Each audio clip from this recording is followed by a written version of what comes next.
À la fille, à la famille, je suis très heureuse de vous retrouver, vous m'avez beaucoup manqué. Aujourd'hui, épisode 70, nous allons parler de la grande famille de l'élément feu. La famille, vous avez remarqué qu'avec la modification de couleur, comment l'énergie de la maison a complètement changé?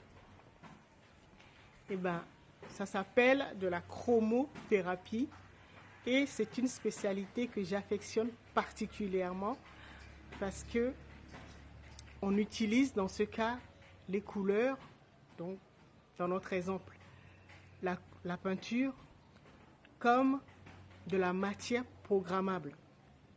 Alors, si vous êtes un adepte comme moi des films de science-fiction comme Star Trek, vous allez vous rendre compte que dans cette série, la matière programmable est très prisée parce qu'avec une seule goutte, on peut synthétiser tout ce qu'on veut.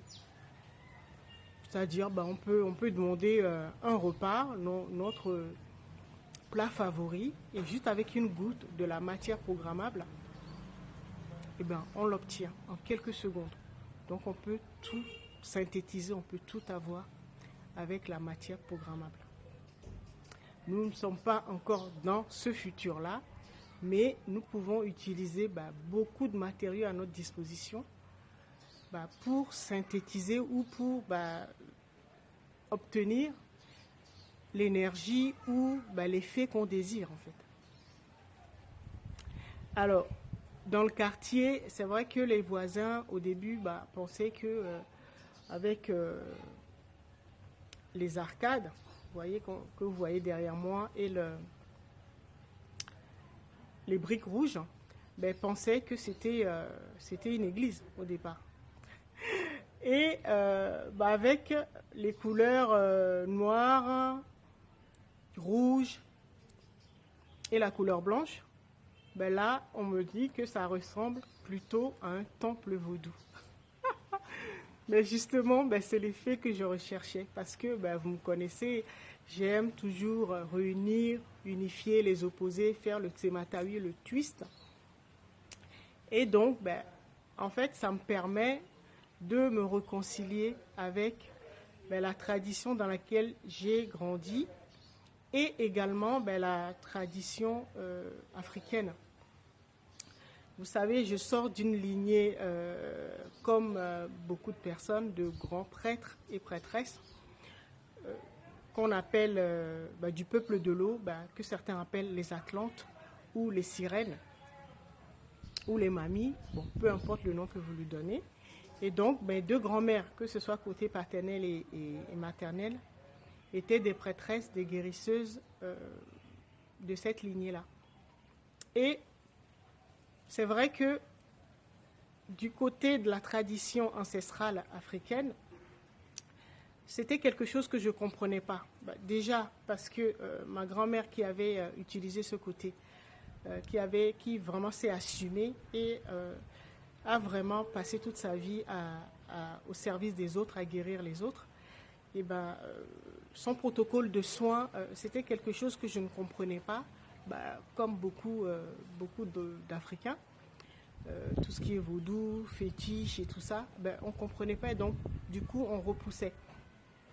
Mais c'est quelqu'un qui a vécu longtemps, très heureuse parce qu'elle s'est vraiment assumée et elle a vécu très longtemps et tout s'est très bien passé.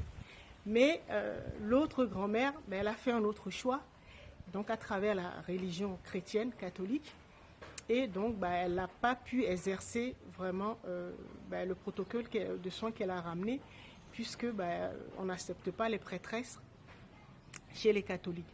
Donc c'était un peu plus compliqué pour elle. Mais je me rends compte maintenant que j'ai su réunifier, réconcilier ces deux approches. J'ai grandi dans la religion catholique, mais maintenant je me suis réconciliée avec la tradition ancestrale. Vous savez, on ne peut pas fuir ce que nous sommes. Je vous ai expliqué que dans les familles d'éléments, c'était nos parents qui nous transmettaient ça et que nous aussi, à notre tour, nous allons les transmettre à nos enfants. je suis née sous le signe du lion, d'un signe de feu. Donc forcément, je l'ai hérité de l'un de mes parents, du côté de ma mère, et donc, bon, donc de ma mère. Et, mais ce côté guérisseuse, je l'ai également hérité de mes deux grands-mères. Et donc, à travers la religion chrétienne et à travers la religion traditionnelle ancestrale, d'accord, le vaudou. Et en fait, ce qui me gênait ou que je ne comprenais pas dans l'approche ancestrale, c'est que les fétiches, il fallait les entretenir et tout ça. Et donc, le moyen qu'ils utilisaient à cette époque-là, ou certains l'utilisent encore, c'était les sacrifices d'animaux, avec le sang, l'huile rouge, voilà, ce genre de choses. Et en fait, ce qui me gênait, c'est parce que je suis plutôt visuelle. La vue est mon sens prédominant. Et donc, les personnes comme nous, quand nous téléchargeons des informations à travers la vue, tout est amplifié, surtout quand c'est notre sens prédominant. Tout est amplifié. Et donc, quand c'est du beau, c'est très bien, mais quand c'est laid ou c'est agressif, là, c'est plus difficile pour réharmoniser. Donc, en fait, c'était ça qui me repoussait. Mais là, je me rends compte qu'en fait, les programmes dont je vous parlais dans l'épisode 169, c'est-à-dire tout ce qui se trouve dans notre psyché, les constructions psychiques et tout ça, je vous expliquais que chaque plante, chaque objet de décoration, tout ce qui se trouvait dans la maison était un programme. En fait, on pourra dire que les programmes, ce sont des fétiches. C'est exactement ça. Les fétiches, ce sont les programmes. Et donc, en fait, j'officie comme la grand-mère que je ne comprenais pas, enfin, au niveau de la tradition, parce que je me rappelle qu'elle utilisait un miroir pour accéder aux archives des gens. Et moi, je procède par le visage. Je demande une photo juste pour voir le visage des gens, en fait, pour me connecter avec leurs yeux, c'est-à-dire, vous savez, les yeux, c'est le miroir de l'âme. Et donc, en fait, je procède par les yeux, donc le miroir, pour accéder aux archives des personnes. Et j'ai pu vraiment transmuter le côté qui me gênait par rapport au sacrifice d'animaux, le sang, tout ça. J'ai pu me réconcilier également avec ce côté parce que je me suis adaptée à mon temps et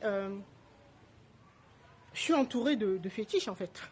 Je suis entourée de fétiches, sauf que je n'ai plus ce côté pénible où il faut vraiment passer par les sacrifices d'animaux, la vue du sang, tout cela. Vous voyez, si je vous raconte tout cela, surtout qu'on est en train de parler de la famille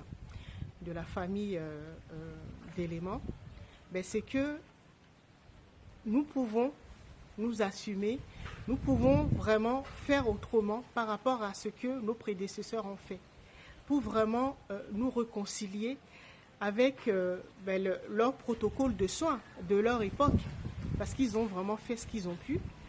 Et juste par tout ce que je suis en train de faire actuellement, ma démarche, j'ai pu vraiment me réconcilier, non seulement avec ma lignée, donc mes deux grands-mères et donc toute ma lignée, tous les prêtres et prêtresses de ma lignée, surtout ancestrale, et également avec la tradition, parce que nous sommes tous nés, pour la plupart, dans les religions importées d'Afrique. Et c'est vrai que nous avons été formatés d'une manière à rejeter ou à refuser tout ce qui ne répondait pas au canon fixé par ces traditions, ces religions importées. Vous voyez, avec un peu d'imagination, on peut vraiment trouver la paix et réconcilier tous ces êtres qui sont en nous, puisque nos ancêtres sont en nous et c'est de cette manière que nous pouvons nous réconcilier avec ce que nous sommes véritablement et booster nos capacités.